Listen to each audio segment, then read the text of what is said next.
আরে যার মা নাই সে বুঝে মার ভালোবাসা কি।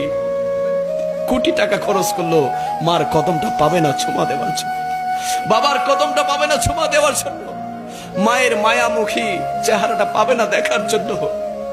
মা থাকতে অনেকে মায়ের মর্ম বুঝে না, বাবা থাকতে অনেকে বাবাকে সম্মান করে না। যার বাবা নাই সে বুঝে কেন যে বাবারে সম্মান করলাম না, কেন যে বাবারে দুইটা পয়সা রুজি করে খাওয়াইলাম না, কেন যে মার জন্য কিছু করতে পারলাম না। আজ 10টা শাড়ি কেনার তৌফিক হয়েছে, 20টা শাড়ি কেনার তৌফিক হয়েছে, মাকে তো একটা শাড়ি পরাইতে পারলাম না, মাকে তো একটা কাপড় পরাইতে পারলাম না। মাকে মা যখন জিন্দা ছিল টাকা দেওয়ার সময় বলতাম, ও বাবা আমাকে কেন দিচ্ছিস, তোর তো প্রয়োজন আছে, তুই নিজের কাজে লাগা। যাদের মা বাবা আছে হাতে পায়ে হাত রেখে বলছি, মা বাবার মনে কষ্ট দিবেন না, মা বাবার মনে কষ্ট দিবেন না। মায়ের মনে যদি কষ্ট দেন, বাবার মনে যদি কষ্ট দেন, কবরে সুখ পাবেন না, শান্তি পাবেন না, হাসরের ময়দানে নবীর সুপারিশ পাবেন না, শাফাত পাবেন না। মা বাবার খেদমত আমার মাদার বাড়ির সুন্নি ভাইরা করতে চায় কি চায় না? ডান হাত তুলে বলি চাই কি চাই না? এ বাবা মাকে মারে, এটা তো কল্পনার মধ্যে আসে না।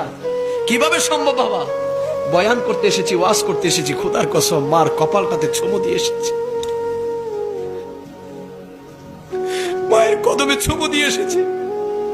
যে মা খেয়ে না খেয়ে শীত বর্ষা গরম সবকিছু ত্যাগ করে আমার আপনাকে দুনিয়ার আলো দেখিয়েছে।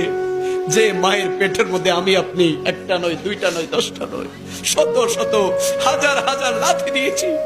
ওই মা লাথি সহ্য করেছে। ওই একটা লাথি যদি আমরা আমাদের বাবার পেটের মধ্যে দিতাম, আমাদের বাবার সাথে সাথে মৃত্যুবরণ করত। কিন্তু ওই জনম দুঃখিনী মা শত লাথি সহ্য করে বলেছে, আমার জাদুমণি, আমার সোনামণি যখন দুনিয়ার জমিনে আসে, ওই সোনামণির চেহারা দেখার সাথে সাথে আমি মা আমার সকল দুঃখ কষ্ট যন্ত্রণা মুহূর্তে ভুলে যাই। জুড়ে বলেছি, ওই মাকে যদি কোনো সন্তান কষ্ট দেয়, আল্লাহ বলে মাকে তো তুই কষ্ট দিচ্ছিস না, আমি আল্লাহ তাআলাকে কষ্ট দিচ্ছিস। কোন সন্তান যদি মাকে কষ্ট দেয়, আঘাত করে, খোদার আরশটা কেঁপে যায়, খোদার আরশটা কেঁপে যায়। ও আমার যুবক ভাইরা, সময় থাকতে মা বাবার খেদমত করার দরকার আছে না নাই? আর একটু আওয়াজে বলি, আছে না নাই? মা বাবার গায়ে হাত তোলা যাবে? এটা কেউ কল্পনা করবেন না বাবা। মা বাবা আল্লাহ তাআলার পক্ষ থেকে বড় নিয়ামত।